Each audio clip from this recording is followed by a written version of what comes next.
We're not trying to clear the room, trying to get everybody dancing and relating to our super heavy dark vibes that are actually kind of upbeat and fun too.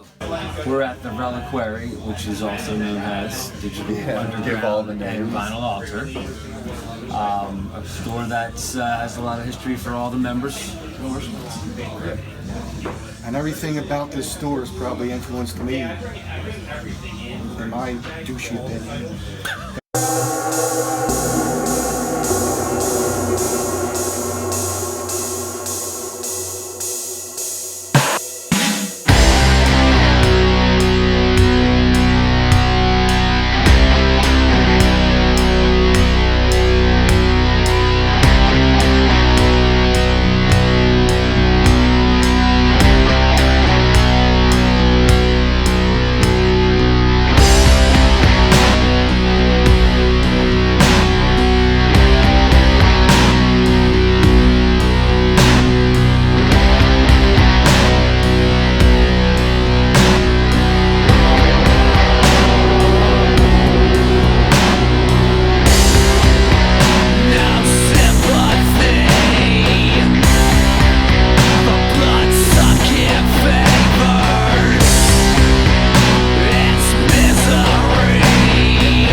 Pads and worse ones, plays the drums. Also into DJ stuff like myself, so he gets it. It's good to have a drummer that knows about DJing and stuff. I'm probably the new agey one. Steve is The sexy one. yeah, he's the sexiest one. He balances out the sexiness to the hideousness of me. So, but he was a long time industrial, one of the first Philly industrial bands from Philly, the Punch Drunk. That's why I loved all his stuff. He's a big, huge Devo aficionado and loves Devo. And I love Devo too. But, yeah, Opened up for Godflesh in '92, thank you. Steve's the OG. Yeah, what can I say? All these bands I hung out with back in the day, did lots of sex and drugs. Not really. He's a great bass player.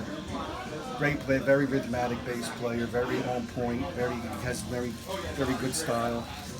He's really good to look through, like song structure. He's got a great sense of song structure. Thank you. I've been programming electronic music for 30 years, keeping up as much as I can with the new software and everything, but it's been nice to just straight up play bass as well, even though I might write some beats or whatever with this band or do some of the electronic nature. It's been great for me to just be a bass player too sometimes and do some backing vocals, and once all the computer work is done, we're ready to just get it on, rock out, Drew's mostly the lyricist. That's why I like for worse ones. That's how I was drawn to his lyrics. But we, as well, paid a lot of attention to the lyrics. That's all another reason why things work for us in this collaboration, because the lyrics aren't just a filler or a thing to say during the song, They're coming from a place, and we think Either subconsciously or consciously it's coming from somewhere. Yeah, it's definitely very heartfelt lyrics. Like, I grew up listening to hardcore and metal and really like straightforward lyrical content, not as poetic. But then, as I got older, listening to some more, like he was saying, surrealish kind of lyrics and stuff. So now I kind of crossbreed it together to where, like, you would know what the songs are about. They're pretty direct, but they're not, like, so direct where other people can get into it. super talented, And excellent Fate. vocalist. To have actually good vocals is kind of what drew me Great to presence, it too. great presence of vocals, and it's like the vocals. I like the content of the vocals, the darkness of the vocals. It's surreal. It's not surreal. It's reality. The Night Owl mastermind, the worst ones. Yeah, I mean, coming at us with guitar, but also, of course, like he had said, you know, we all share that electronic music background and production. I learned how to really write songs making beats, and I really learned how to play guitar playing along to a drum machine and stuff, so that's definitely in our music to have that bouncing vibe. Yeah, Worst Ones is like a double name, like we're the worst ones, but so are these other people. It was just a match made in hell, right here in this store. And on that fateful day, he and all of us chose to live a 24-hour Worst Ones existence, which where basically the destiny of the band is our whole entire mission. In fact, I think it's our genetic imperative. We were born to do it. And fate. I used to DJ for a while, super angry at the end of it, towards the end of it, and just fell out of doing it because of that. Couldn't have fun anymore. So played Magic a lot up here, the card game Magic, which they also have here. They're playing right now? Which is why it's one of the best stores ever. And so yeah, I've been hanging out here, getting sort of back into my roots with heavy metal and stuff like that. And then they had a synth meet up here that I was participating in. So I was sort of working on like some other electronic stuff, like some more darker beats and this like that. And these guys are in an industrial group called Klockenhauser, and they were at the thing, looking around at different people's setups and stuff like that. I was looking for other people to join Worst Ones. Knowing that that was the case, the people that work here kind of just put it together, introduced us, and then it snowballed from there. It was pretty interesting how I basically walked by Drew speaking about his band, and I saw his array of electronic stuff, and I was just sort of walking by, and he was saying, looking for a guy who does this, that, and stuff that I do. So I said, well, what is this band you speak of? And then I heard them ripping vocals, and interesting how there was like almost like a 90s-esque kind of grunge feel to it in a way, but yet, we had all these elements just clicking though. And then when we all got together, they really started clicking, so. What are some of our taglines? Yeah, Noise punk. We've been called different things. Doom pop. Yeah, doom pop, industrial doom, gothic grunge, like he said before.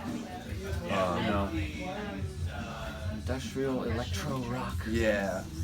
And it's a combination of not just playing the music, but playing with the music. And playing with it. See, what if, what's there, what if he do that, what if he does this? In my opinion, I don't know what type of music we still do. It blends a lot together. Yeah. That's sort of where the DJ stuff and the electronic music stuff comes in, because if you know that, you can sort of blend different genres together and make your own thing, I guess. I hope that people think that about us, that we're making our own thing. But we're not reinventing the wheel, and we're not struggling with our arrangements. If we have a nice A part, a B part, maybe a breakdown, let's do A and B again and end it. Why overthink it? We all kind of like pop music, and we like sort of this driving style and sort of having people vibe out to the music. But usually the heaviest well-received band one on a show, or the not heaviest at least band heaviest on band, the show. whatever. Yeah. I like how they kept thinking, what are you guys? Yeah. Some people end up more watching us. I can't describe, and What that's is the this? whole greatness of performing, and I can't put you guys to a category. I can't do It that. reminds them of a lot of different stuff, but they can't put their approached finger on it. by many people after shows saying all those things. Like, you have these elements, but it's unique still.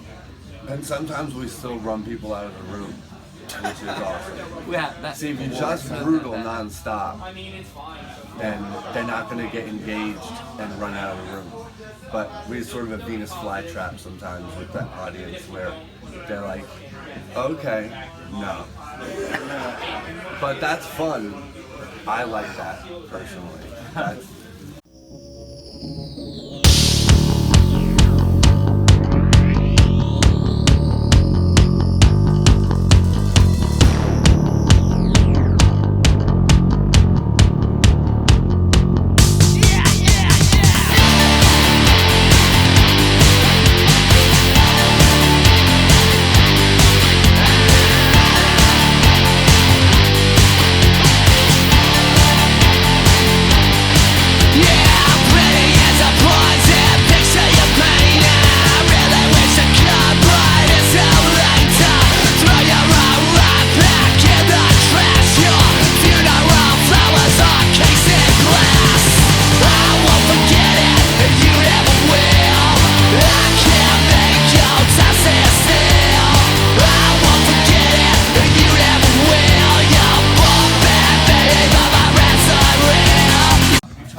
changer. Got to say, my ex who brought this home one day when it first came out, and I was already getting into heavier industrial coming out of my Devo Kraftwerk life, you know, that I lived as a teen. But I mean, every track slings. That's a big influence for all of us, I would say. At that era with the guitar and drum machine stuff. What do you got to Then say about another this? influence of Yeah. the more minimal driving EBM, not EDM. Not EDM, big difference. Electronic dance difference. music? EBM? Electronic body music. Far back as the early 80s. The driving, basically, it's just a driving synth line and percussion. It's minimal. And every song was like a hook. It was But just it's a hook. hard, it's fast. It's it was just no guitars. It was like a subliminal At all, implant of yes. that. And you were hit with it, yeah. This, of course, Yeah. you know, I can't get moving without some of this. Sushi and the Banshees. Oh my gosh. Oh yeah. Sick. Definitely into the riffs and the real clean engineering sound. Yeah, this is the newer, like more minimal post-punk, cold wave type of stuff. That's what's been hitting. The more minimal electronica. Christian Death. Sick goth death rock. Yeah, even With the guitars, normies of goth like Weird that. vocals. Influential for like For like the softer crossover side to- of goth, and like the Chameleons was like it's pretty good too. Even the neo hipsters like that. Every Doom song that exists is on this record. If you know what to do. Really just the first song. It could be a million songs. Even This the is frontier shit. posers are down. This is where they use a drum machine completely on automatic. But their whole career was awesome. All the albums, how they changed from album to album, the combination of noise and straight beats and consistent hi-hats and stuff. From another more electronic perspective, Cabaret Voltaire. I love Cabaret Voltaire. I mean, even like their visuals too. Their visual shows were sick. Very like surreal visuals and like subliminal implants and the great tracks. Dark Mood. Cabaret is like one of the demigods of like the electronic, early electronic scene. Oh, the jangly pop of that. Yeah, the pop aspect too that they have, where they're like noisy as fuck, but they still have like the pop.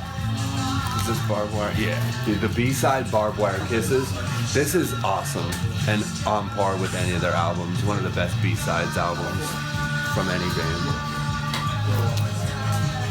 We go back further, Soundgarden. Like the mega demagogue of like soundtrack. Another claim to Steve-O fame opened up for Soundgarden, once in a band called Dead Spots. Another Philly legendary metal band. Classic. And then you have the soundtrack. It just goes on and music, on. That's beautiful. The story is forever. It's like the soundtrack to a Nightmare. That's Goblin and all like movies, Argento here, all different soundtracks, movie soundtracks that provided the Nightmare, the script for a Nightmare, All right, here we the go. feel for everything. Chaos AD. Ooh. Sick. Every day. High school. Oh yeah? Yeah, man. What was the song where they had the video and they were in the mud, in the swamp? Nobody knows? You failed with that. Saw these guys at the truck. Very impressed with the artistic show. Very theatrical. An artsy kind of performance. I was surprised. And I saw these guys way back in the 80s at a club called Club Pizzazz in Northeast Philly. Skinhead riot broke out. How much money do we make doing this?